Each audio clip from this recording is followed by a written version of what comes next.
નમસ્કાર, હું તો બોલીશમાં હું રોનક પટેલ આપનું સ્વાગત કરું છું. હું તો બોલીશ આજે સતત 1829મો એપિસોડ અને 1829મા એપિસોડના 3 મુદ્દા છે. પહેલો મુદ્દો છે ટિકિટ માટેના તિકડમ.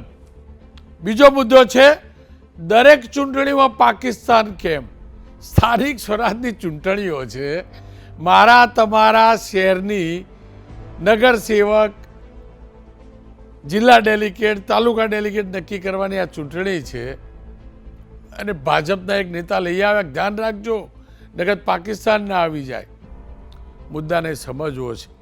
જાણી જોઈને પાકિસ્તાનને કેમ લાવવામાં આવે છે આજ સુધી ક્યારેય કોઈ ખુલીને નહીં બોલ્યું હોય, પણ હું આજે બોલવા માગું છું કે આ ન હોય, આ રાજનીતિ ન જ હોય.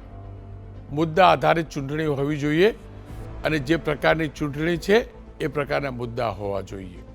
અને ત્રીજો મુદ્દો છે નહીં ચાલે મંદિરના નામે ફ્રોડ. એબીપી અસ્મિતાની એ મુહિમ આપ તમામના સહયોગથી રંગ લાવી રહી છે અને પ્રશાસન હવે એક્ટિવ બન્યું છે. પનીરના નામે એનાલોગ વસ્તુઓ વેચનાર, પ્રોડક્ટ વેચનારાઓ વિરુદ્ધ જબરજસ્ત કાર્યવાહી શરૂ થઈ ચૂકી છે.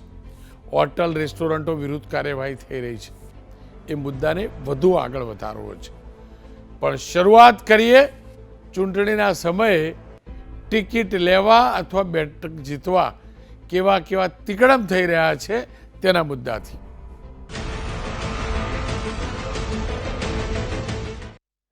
સ્થાનિક સ્વરાજની ચૂંટણીના ફોર્મ ભરવાની શરૂઆત થઈ ચૂકી છે. કોંગ્રેસે થોડાક ઉમેદવારોના નામ જાહેર કર્યા છે. આમ આદમી પાર્ટીએ નામ જાહેર કર્યા છે. બીજેપીની પ્રદેશની ચૂંટણી સમિતિની બેઠક ગઈકાલથી શરૂ થઈ છે. આજે હજુ પણ ચાલી રહી છે. 2 દિવસ હજુ પણ ચાલશે. પણ શક્યતા છે બીજેપીની પહેલી યાદી આજે મોડી રાત્રે અથવા કાલ સવારે જાહેર થઈ જાય. પણ આ તમામની વચ્ચે ચૂંટણીમાં કેવા કેવા ખેલ ચાલે છે અને આપણે મતદાતાઓ આપણા ઇમોશન સાથે આ બધા નેતાઓ કેવા રમે છે અને કેવા કોસડી સાપ ઉતારે ને એના કરતાં વધુ ઝડપથી ખેસ ઉતારે છે, બીજા પાર્ટીનો ખેસ પહેરે છે. ખેલ પડદા પાછળનો છે શું? આપણને મૂર્ખ બનાવવા માટે કેવા કાચંડાની જેમ રાજનેતાઓ રંગ બદલે છે. વિસ્તારથી એક પછી એક કિસ્સા જાણવા છે. એક પછી એક કિસ્સા જાણવાને સમજવા છે. પહેલો કિસ્સો તો અદ્ભુત કિસ્સો છે અને આ કિસ્સો જબરજસ્ત ચર્ચામાં છે. ભાવનગરનો કિસ્સો છે. 6 એપ્રિલ, આ બેન આપ જુઓ છો, 6 એપ્રિલે 12:09 કોંગ્રેસમાં જોડાયા છે. બેન મૂળ તો ભાજપના હતા, કોંગ્રેસમાં જોડાયા છે. સેજલબેન ગોયલ કોંગ્રેસમાં જોડાયા. આપ જુઓ, હસતા મોઢે વિનમ્ર ભાવે કોંગ્રેસનો ખેસ પહેર્યો. કોંગ્રેસના ભાવનગર શહેરના નેતા એમને ખેસ પહેરાયો. 12:09. હવે બીજી ફ્રેમ જોજો. પહેલાં ભાજપનો ઉતારીને કોંગ્રેસનો ખેસ પહેર્યો. 3:04.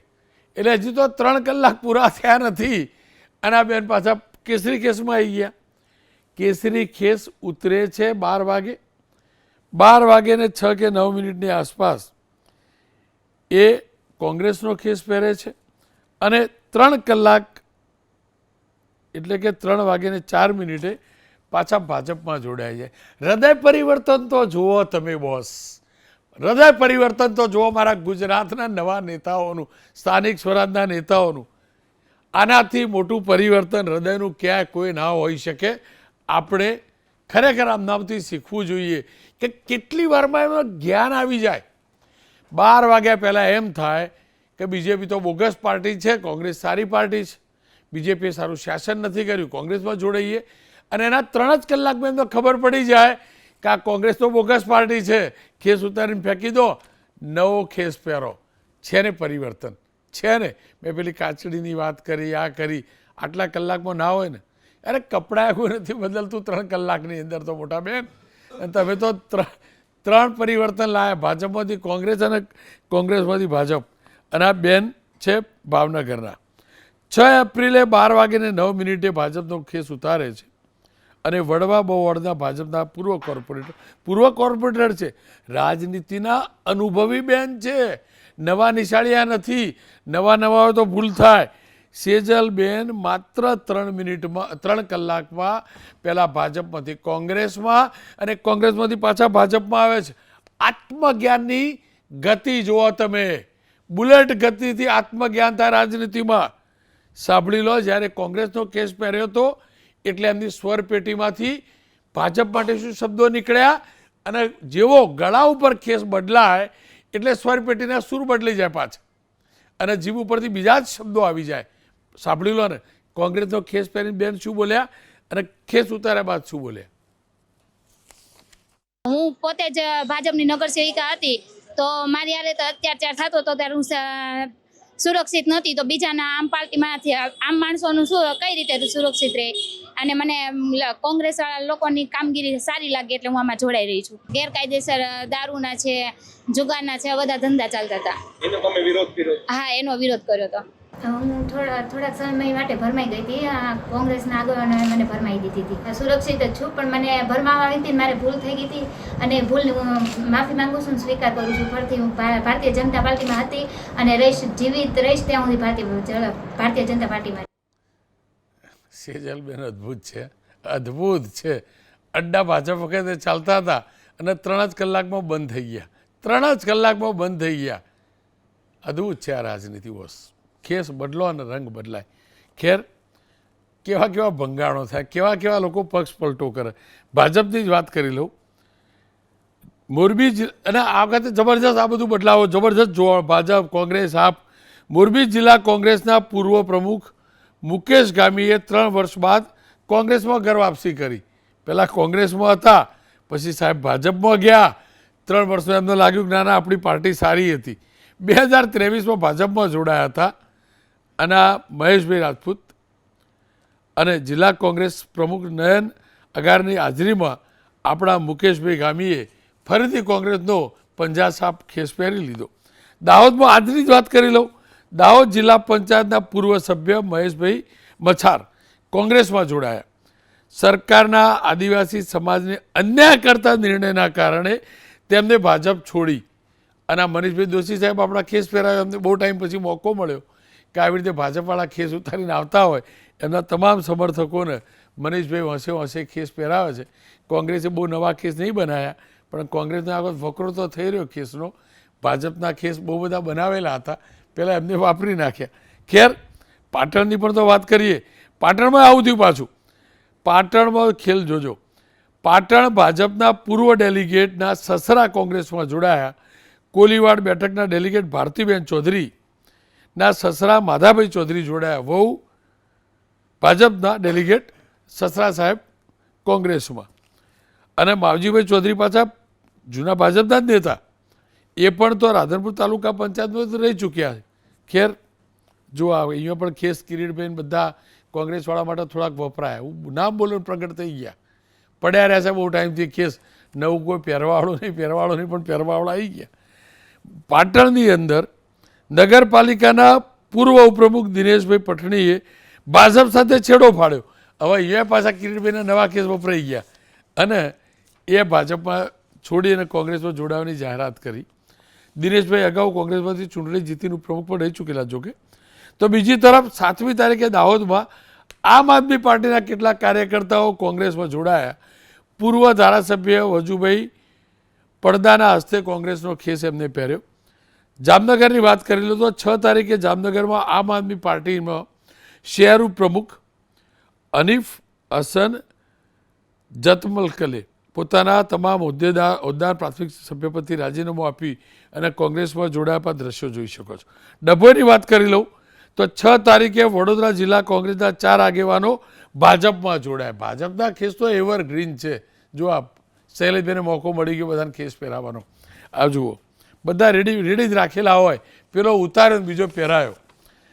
આ જ રીતે કઠલાલની વાત કરીએ તો 4 એપ્રિલે કઠલાલ એપીએમસીના પૂર્વ ચેરમેન તેમજ ભાટેરા ગ્રામ પંચાયતના પૂર્વ સરપંચ અને દૂધ મંડળીના ચેરમેન હસમુખભાઈ પરમાર તેમના સમર્થકો સાથે ભારતીય જનતા પક્ષનો છેડો ફાડી કોંગ્રેસમાં જોડાયા. તુષારભાઈને પણ તો મોકો મળ્યો. જુઓ અમિતભાઈને મોકો મળ્યો, તુષારભાઈને મોકો મળ્યો. આ વેલકમ પાર્ટીઓ આજકાલ બહુ ચાલી રહી. અત્યાર સુધી એકલા ભાજપમાં જ ચાલતી હતી, પણ આ વખત તો કોંગ્રેસમાં ચાલવા લાગી. જંબુસરની વાત કરું તો જંબુસરમાં પૂર્વ ધારાસભ્ય કિરણસિંહ મકવાણા ભારતીય જનતા પાર્ટી છોડી ફરી કોંગ્રેસમાં પ્રવેશ્યા. સ્થાનિક સ્વરાજની આગામી ચૂંટણી પહેલા નિર્ણયથી ભરૂચ જિલ્લાના રાજકારણમાં ગરમાવો આવી ગયો છે.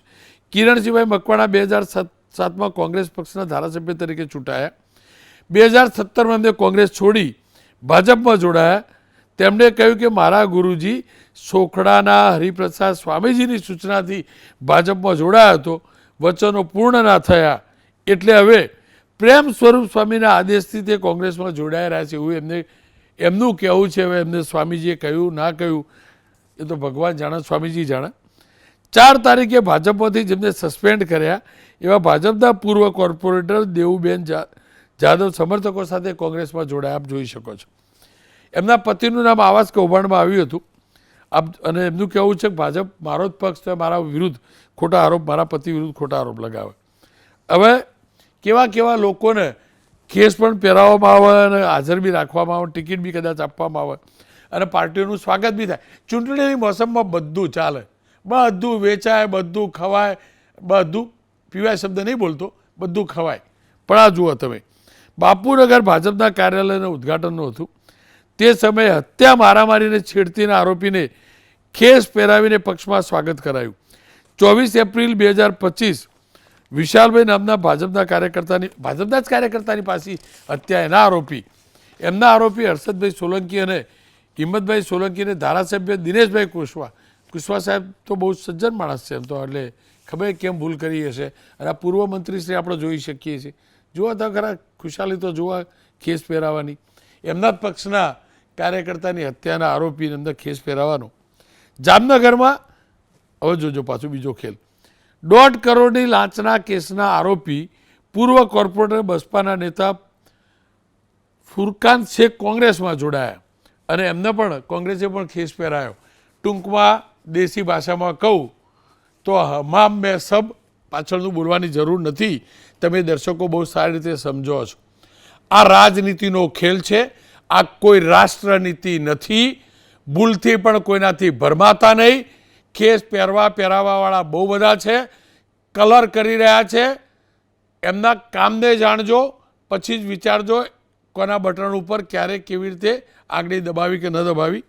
લલિતભાઈ વસોયા કોંગ્રેસના નેતા, ઘનશ્યામભાઈ ગઢવી સહપ્રવક્તા, ભાજપના નેતા સુનિલભાઈ વરિષ્ઠ પત્રકાર. ઘનશ્યામભાઈ અદ્ભુત છે તમારી પાર્ટીએ. તમારી જ પાર્ટીના કાર્યકર્તાની હત્યાનો આરોપ અને આરોપીનું સ્વાગત થાય.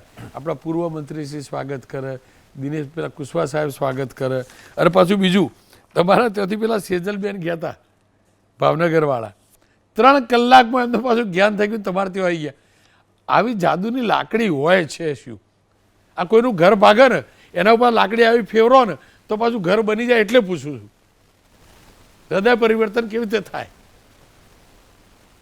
રોનકભાઈ, આઝાદીમાં જ્યારે લોકો આઝાદી માટે લડતા હતા ત્યારે એક ભાવના હતી કે દેશ ભાવના અને દેશ માટે લડવું ને દેશ માટે કંઈક કામ કરવું. અને આઝાદી મળ્યા પછી આઝાદી વખતે ઘણી વિચારધારાના લોકો કામ કરતા હતા. મૂળ એમનો મંત્ર તો એ હતો કે આ દેશને આઝાદી અપાવવાની, પણ વિચારસરણી લોકોની જુદી જુદી હોય. ક્યાંય ગાંધીજી, કોઈ ભગતસિંહ અને અનેક એવા લોકો જે લડતા હતા કે દેશ માટે જેમની વિચારધારા જુદી હતી. આઝાદી મળ્યા પછી જેમ જેમ સત્તામાં લોકો આવતા ગયા એમ ઘણા એવા પણ લોકો છે કે જેમને આજીવન કોઈ હોદ્દો ના મળ્યો હોય, કોઈ સત્તા ના ભોગવી હોય, પણ કોઈ એના સિદ્ધાંતોને વળગી રહ્યું હોય આખી જિંદગી હોદ્દા વગર. પણ પછી ધીરે ધીરે ધીરે લોકોને ક્યાંક ને ક્યાંક એવું લાગ્યું કે જે નેતાઓને માન સન્માન મળે છે, મોભો મળે છે, એના કારણે એક લોકોમાં એવી માન્યતા ઊભી થઈ કે આપણે ઘણા લોકો રાજકારણમાં આવ્યા. અને ઘણા એવા લોકો પણ આવે છે કે એમાં 2-3 પ્રકારના ઘણા લોકો શુભ નિષ્ઠાથી કામ કરવા માટે, સમાજ સેવા માટે આવે છે. સમાજ સેવા કરતાં કરતાં કોઈને મોભો મળે એ અલગ વાત છે, પણ અમુક લોકો એવા પણ આવી જાય છે કે જેમને કંઈક જલ્દી મેળવવું છે, કંઈક મોભો સમાજમાં વટ પાડવો છે અને રાજકારણમાં આવે છે, એવા લોકો બહુ અપેક્ષિત હોય છે અને એક પાર્ટીમાં રહે પછી એને એવું લાગે કે હવે આ તો મને આમાં નથી મળતું એટલે બીજી પાર્ટીમાં જાય. એક વર્ગ એવો પણ છે કે જે સેવા માટે આવતો હોય, કામ માટે આવતો હોય, પણ વર્ષો સુધી જે પાર્ટીમાં હોય, પણ જ્યારે પાર્ટીની નેતાગીરી બદલાય અને ક્યારેક એને લાગે કે મેં કશું લીધું નથી, મેળવ્યું નથી, હું સમાની છું અને મારું સમાન જળવાતું નથી, મારું માન સન્માન જળવાતું. તમારા જેવું કે એક પક્ષમાં હતા લાંબો સમય સુધી રહ્યા, પછી લાગ્યું માન સન્માન જળવાતું નથી. હું પોતે, એટલે હું મારી વાત ઉપર પણ આવતો હતો રોનકભાઈ, કે હું વર્ષો સુધી રહ્યા, હવે હું 65 વર્ષે મને એમ લાગ્યું કે ત્યાં મને જોતું કામ નથી, અથવા મારે આ કામ મને યોગ્ય નથી, અથવા મને ત્યાં મારું જે જળવાવું નથી જળવાતું. એટલે મેં તો એવું નક્કી કરેલું કે જાહેર જીવનથી પણ કદાચ બીજા કામોમાં રહું, પણ ભારતીય જનતા પાર્ટીના અમુક સારા આગેવાનોનો આગ્રહ હતો કે તમારે જે કામ કરવું એ કરજો, પાર્ટીમાં તમારો અનુભવ છે એનો કરજો. એટલે હું ભારતીય જનતા પાર્ટીમાં હું ખુદ આવ્યો ત્યારે મેં કશું જ માગ્યું નહોતું. મેં એમ કીધું કે હું ખાલી કામ કરવા આવ્યો છું અને જ્યાં સુધી હું કોંગ્રેસમાં હતો ત્યાં સુધી મેં ભારતીય જનતા પાર્ટીના કમલમનો દરવાજો નહોતો જોયો. હવે હું કોંગ્રેસમાંથી ભાજપમાં આવ્યા પછી મારે બીજો કોઈ દરવાજો જોવાનો નથી અને મારે કામ કરવાનું છે. મારે કોઈ ટિકિટ લેવાની નથી. આ નિષ્ઠા સાથે મેં પણ પક્ષ બદલ્યો. એટલે એવા એક વર્ગ હોય છે કે જે પોતે કામ કરવા માટે, માન સન્માન માટે ઘણી વખત પક્ષ બદલતા હોય છે અને લાગે કે ત્યાં નથી. પણ જે લોકો ઘણા અપરિપક્વ અથવા તો એવા લોકો આવી જાય છે જ્યારે ઘણા નેતાગીરીને પણ ખ્યાલ ના હોય કે આ માણસને આપણે લેવાય કે ના લેવાય, ને કદાચ બધાના ટોળામાં, સમૂહમાં ક્યાંક કોક આવી જાય ત્યારે કોક એવો આવી જતો હોય છે. અત્યારનો આરોપી પક્ષના જ કાર્યકર્તાના આવું થોડું હોય છે. હું માનું છું રોનકભાઈ કે કોઈ પણ ગુનેગાર હોય, કોઈનો પક્ષનો તો ઠીક, કોઈ પણ ગુનેગાર હોય એને રાજકારણમાં પક્ષમાં ના લેવો જોઈએ, અને લીધો હોય તો એને લાંબો સમય એને રખાય નહીં.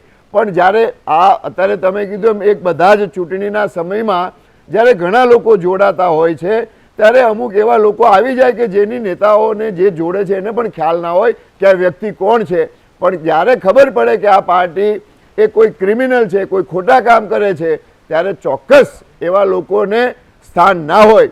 અત્યારે અમારી પાર્ટી જ્યારે આ ગ્રામ સ્વરાજની ચૂંટણીઓ ચાલે છે, સ્થાનિક સ્વરાજની, ત્યારે અમારો મુખ્ય મુદ્દો એમાં એ છે કે કોઈ પણ ક્રિમિનલ માણસ હોય, કોઈ અપ્રમાણિક હોય, કોઈ સમાજમાં અસામાજિક હોય, એવાને કોઈ પણ સંજોગોમાં આવી ગયો હોય તો એને ટિકિટ પણ નહીં આપવી, એ પહેલો મુદ્દો છે. એટલે લોકો એને ઘણી વખત અત્યારે બહુ જ અપેક્ષિત ઘણા એવા લોકો આવી જાય, ફક્ત એમને ચૂંટણી લડી લેવી છે, એમને વટ પાડવો છે, એમને પાવર જોઈ છે. એવા લોકો ક્યાંક ને ક્યાંક જે આવી જાય છે એ તમામ પક્ષો માટે ખરાબ છે. એટલે મારા પક્ષમાં પણ કોઈ ક્રિમિનલ ના આવવો જોઈએ, કોઈ એવો સત્તા માટે ના આવવો જોઈએ.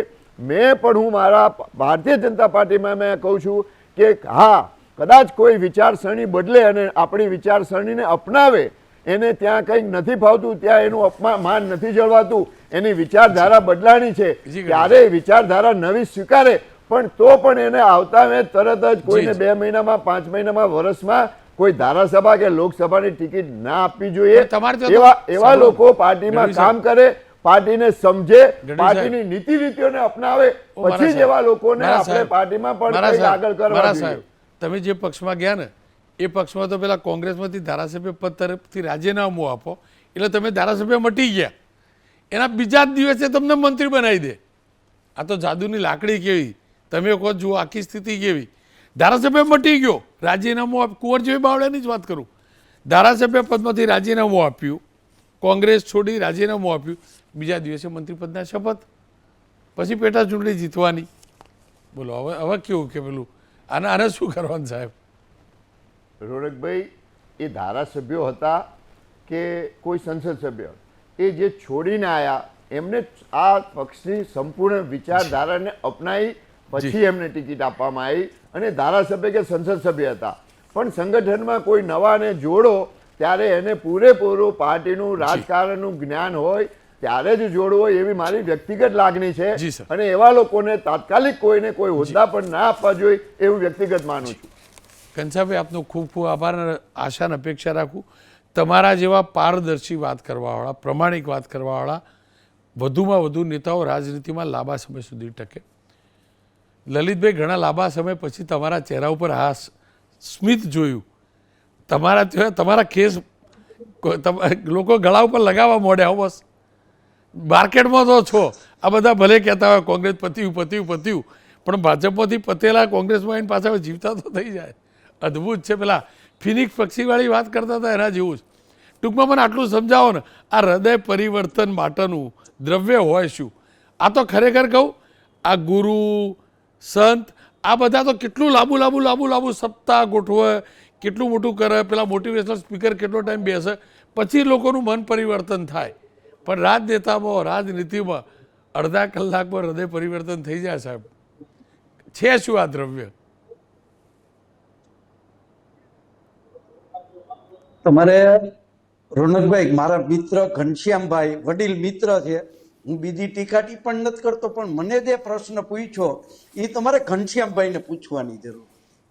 ઘનશ્યામભાઈ એનો સચોટ જવાબ આપત, કારણ કે કોંગ્રેસની વિચારધારાની વાતો આ તે અમે એની પાસે શીખ્યા છીએ.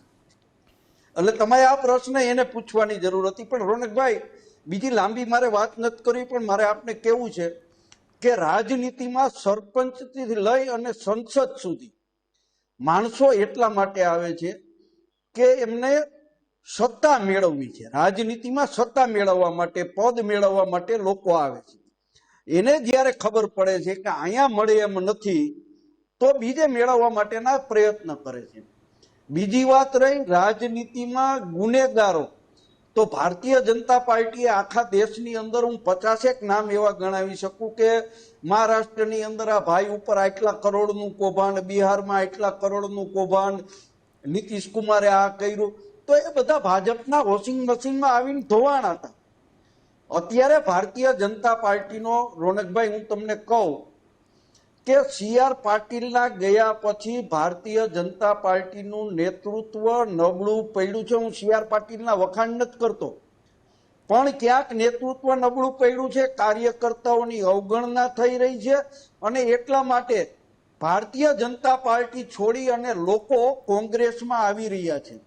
ક્યાંક ને ક્યાંક રાહુલજી અને અમારા પ્રદેશ પ્રમુખ અમિત ચાવડા જે રીતે લોકોના પ્રશ્ન માટે લડાઈ કરી રહ્યા છે, એ જે અમારામાંથી ગયા છે એમને પણ કંઈક દેખાય છે, એટલા માટે ફરીથી કોંગ્રેસ પાર્ટીની અંદર આવે છે, અમારી સાથે જોડાય છે.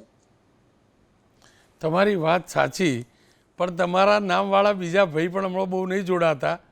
ખબર નથી એમને અમિતભાઈ વાળું, અમિત ચાવડા વાળું નેતૃત્વ શું લાગે. પણ મારા સવાલ તમે સમજી ગયા છો, કહી દઉં લો, લલિત કગથરા, બરાબર. પણ મારો સવાલ બીજો હતો, આ કિરીટભાઈને ખેસ પહેરાવવાનો મોકો મળ્યો. બધા કિરીટભાઈ ભાજપનો ખેસ પહેરશે એવી વાત કરે, પણ કિરીટભાઈ ત્યાં કોંગ્રેસનો ખેસ પહેરાઈ રહ્યા હતા. તમારે તો ભરતી મેળો શરૂ થયો, એનો આનંદ કેટલો થાય તમારો? આનંદ તો થાય ને, કારણ કોઈ આવતું જ નહોતું કેમેરો લઈને, કોઈ ખેસ પહેરવા જ નહોતું આવતું, બધી લાઈન લાગવા લાગી, ભલે હાચા ખોટા જે લાગતા હોય. રોનકભાઈ, તમને કહું, પહેલી વાત તો લલિત કગથરાની, તો તમને પણ ખ્યાલ છે કે લલિતભાઈ કગથરાને કમરનો દુખાવો છે, થોડી પોસ્ટેજની તકલીફ છે અને શારીરિક તકલીફને કારણે દોડી શકે એમ નથી. એટલા માટે લલિતભાઈ કોંગ્રેસ છોડવાના નથી, આજીવન કોંગ્રેસ. કોને કીધું આવું? પણ આવું એક સેકન્ડ, લલિત કાકા આવી સ્પષ્ટતા કેમ કરવી પડી? મેં ક્યાં, મેં તો ખબર અંતર પૂછ્યા, સ્પષ્ટતા કેમ કરવી પડી તમારે? નાના ધોઈ નાખ્યા તમને. ના, તમે કીધું કે હમણાં દેખાતા નથી એટલે તમારા આ તો મારા રિપોર્ટર, મારા રિપોર્ટર જે રાજીવ ગાંધી ભવન જાય ને, એ ક્યાંક પેલા ઇન્ચાર્જ પ્રમુખ લલિત કાકા પણ બધી નહીં દેખાતા. મેં કીધું આ લલિત કાકાને મળું એટલે પૂછી લઉં, એટલે પૂછ્યું. હવે પેલું આ ખેસ પહેરાવાળી વાત કરો ને. ખેસ પહેરાવાની વાતમાં જો રોનકભાઈ, તમને મારા વિડીયો આજે નહીં જોયેલા હોય, પણ ઉપલેટાની જન આક્રોશ સભાની અંદર મેં પણ ભારતીય જનતા પાર્ટીના એક મહામંત્રીને ખેસ પહેરાવ્યો જ ને. હજી 8 દિવસ થયા, તો લોકો ત્યાંથી છોડીને અમારી સાથે આવી રહ્યા છે. અમારા માટે ખરેખર આનંદની વાત છે.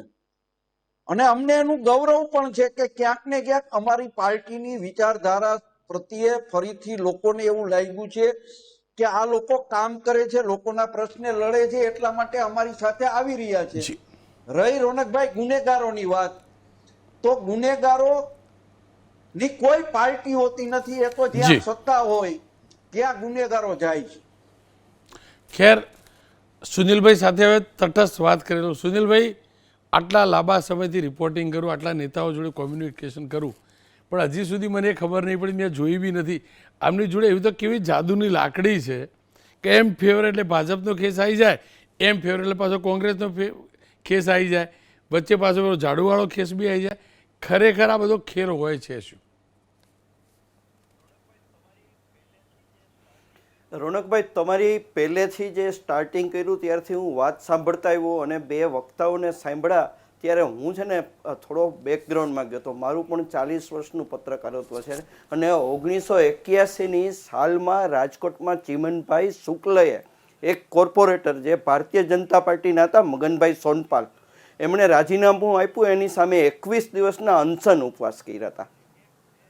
આ રાજકારણનું સ્તર હતું. અને એ જે ભાજપમાંથી કોંગ્રેસમાં જે મગનભાઈ સોનપાલ કોર્પોરેટર ગયા, એમણે પછી રાજીનામું આપવું પડ્યું. અને મનોહરસિંહ જાડેજા ત્યારે કોંગ્રેસના નેતા હતા અને એમના શ્રીપતિજી એટલે કે રાજમાતા છે, એમણે જોયું કે આ બ્રાહ્મણનો માણસ છે એ ટેક ખાતર છે ને ક્યાંક વધારે તકલીફમાં હેલ્થમાં મુકાશે. 21 દિવસ સુધી ઉપવાસ ન છોડ્યા અને અંતે ત્રણેય કોર્પોરેટર એ વોર્ડના, ત્યારે એક વોર્ડમાં 3 હતા કોર્પોરેટર, એ ત્રણેય રાજીનામા આપ્યા અને ફેર ચૂંટણી થઈ અને ભારતીય જનતા પાર્ટી જીતી ગઈ.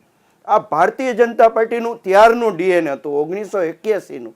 અને આજે 2026માં તમે હમણાં કુંવરજીભાઈ બાવળિયાનું નામ લીધું, અર્જુનભાઈ મોઢવાડિયાનું પણ તમે નામ લઈ શકો.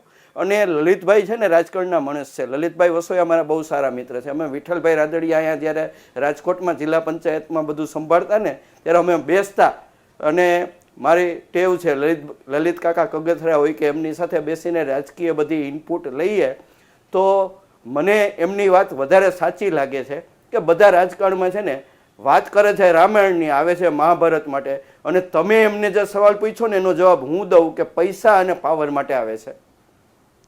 જી, પણ મારો બીજું સમજવું, રોનકભાઈ, તમારી વાત સાચી, પૈસા પણ જનતાને કેવી રીતે મૂર્ખ બનાવી દે એમ 2 મિનિટમાં. પેલા બેન સપોઝ કહેતા હતા 12 વાગે 3 મિનિટે ક્યાંક બીજેપીની સરકાર બોગસ ને દારૂના અડ્ડા ચાલે ના ચાલે, અને 3 વાગે પાછા જાહેરમાં માઇક આગળ કે નાના મને કોંગ્રેસે મિસગાઈડ કરી હતી.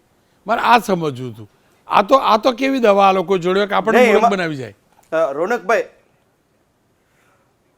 રોનકભાઈ, એમાં એવું છે, પહેલા એવું કહેવાતું યથા રાજા તથા પ્રજા. હવે એવું છે યથા પ્રજા તથા રાજા. હવે પોલિટિકલી ગુજરાતમાં શૂન્યાવકાશ 35 વર્ષથી વધારેનો છે. ભારતીય જનતા પાર્ટી સિંગલ હેન્ડેડલી ચાલે. કોંગ્રેસની વિસાવદરની ચૂંટણી પહેલાં રાષ્ટ્રીય અધિવેશન અમદાવાદમાં થાય અને એ પછી વિસાવદરની ચૂંટણીમાં કોંગ્રેસની ડિપોઝિટ જાય. કોંગ્રેસે શું કર્યું? લોકોને વિરોધ પક્ષ તરીકે એ વસ્તુ આપી, એને આધારભૂત વિરોધ પક્ષ આપ્યો. જ્યારે ભારતીય જનતા પાર્ટી પાસે 2 બેઠક હતી ત્યારે એમણે જે વિરોધ પક્ષ તરીકે લડત આપી, ચાહે પેટ્રોલનો પ્રશ્ન હોય, આજે સ્મૃતિબેન છે હીરાની, એ દેખાતા નથી, રાંધણ ગેસનો પ્રશ્ન, પરંતુ દેશ આખામાં એમનો જે સિલિન્ડરમાં એગ્રેસિવ લડત હતી એ તમે વિરોધ પક્ષ તરીકે જોઈ કે પક્ષ પહેલાં શું હતું, પક્ષ લોકો સાથે જોડાયેલો હતો અને લોકો પ્રજા છે એ પક્ષના નેતાઓ સાથે જોડાયેલી હતી. એ વાજપેયીનો કાળ હતો, મધુ લીમેનો કાળ હતો. તમારે પરસોત્તમ ગણેશ મહાવલંકરનો એક કિસ્સો છે, 1976ની સાલમાં એમની ટર્મ પૂરી થતી હતી, કંઈક 77 સુધી લોકસભાના એ વખતે ચૂંટણી થવાની હતી, તો એમણે 76માં રાજીનામું આપ્યું હતું. આપણે અમદાવાદથી જે વસ્તુ બની હતી, તો એ ત્યારનું સ્થિતિ ને આજની સ્થિતિ. આજે ગઈકાલે ટ્રમ્પે સીઝ ફાયર જાહેર કર્યો અને 2 અઠવાડિયાનો, અને આજે અત્યારે મને સાંજે એવા રિપોર્ટ મળ્યા કે ઈરાન ઉપર હુમલો થયો છે અને ઈરાને વળતો ગલ્ફમાં હુમલો કર્યો છે. મતલબ લોકોને ટેકન ફોર ગ્રાન્ટેડ લેવાય છે અને લોકો આનાથી ટેવાઈ ગયા છે કે રાજકારણીઓ આવું જ કરશે, છતાં એમના હાથમાં છે. એટલે સિસ્ટમ પેરેલાઇઝ છે. આ સિસ્ટમ નહીં બદલાય ને ત્યાં સુધી તમારી ડિબેટ ચાલશે અને હું ડિબેટમાં આ રીતે ગેસ્ટ તરીકે આવતો રહીશ. સુનિલભાઈ, જો જે સિસ્ટમમાં ખરાબી છે એને બદલવાનો પ્રયાસ કરવો એ આપણો ધર્મ અને આપણી ફરજ છે. કદાચ ન પણ બદલાય પણ ટોર્ચ તો મારવી અને અરીસો બતાવવો એ જરૂરી છે. નાગરિકો મતદાતાઓએ નક્કી કરવું કે આપણે કપડાં બદલીએ છીએ એના કરતાં વધુ ઝડપથી જે લોકો પક્ષ બદલે છે એમની નીતિ રીતિ કેટલી સાચી કેટલી ખોટી. અને હું એટલા માટે કહું છું કે એ લોકો એક દિવસમાં પક્ષ બદલે છે, 5 વર્ષમાં 2-3 પક્ષ બદલે છે. સાહેબ મારા લાઈનમાં ઊભા રહી એમના માટે 5 વર્ષ ખુરશી આપીએ છીએ, 5 વર્ષ ખુરશી. તો મહેરબાની કરીને જે પણ લોકો આવા બદલે છે એમના વિશે એકવાર વિચારજો. ખરેખર હકીકત હતી શું? એમના એક પણ નિવેદન ઉપર એક પણ નેતાના ભરોસો ના કરતા. સ્થાનિક સ્વરાજની સંસ્થાની ચૂંટણી છે, તમારા શહેર, તમારા નગરના, જિલ્લા પંચાયત, તાલુકા પંચાયતના હિતની ચૂંટણી છે. વાતોમાં ના આવતા 5 વર્ષ માટે આપો છો એક બટન દબાવીને તમે એમને. એ કેટલા રિલાયબલ છે ને પહેલું જોજો. જે વ્યક્તિ પોતાના પક્ષ માટે વફાદાર ન હોય અને 3 કલાકમાં પાર્ટી બદલે, 5 વર્ષમાં 3 પાર્ટી બદલે, એમના વિશે વિચારવું જોઈએ. હું ફરીથી કહું છું, તમામ ખરાબ નથી હોતા પણ તમામ સારા પણ નથી, એટલું મગજમાં રાખજો. મહેરબાની કરીને વાતોમાં ના આવતા પરિપક્વતા વધારજો. મારી ગુજરાતની જનતા પરિપક્વ છે પણ પરિપક્વતા વધારજો, કારણ કે રાજનેતાઓની પરિપક્વતા જે હોય એના કરતાં 50% વધી ચૂકી છે.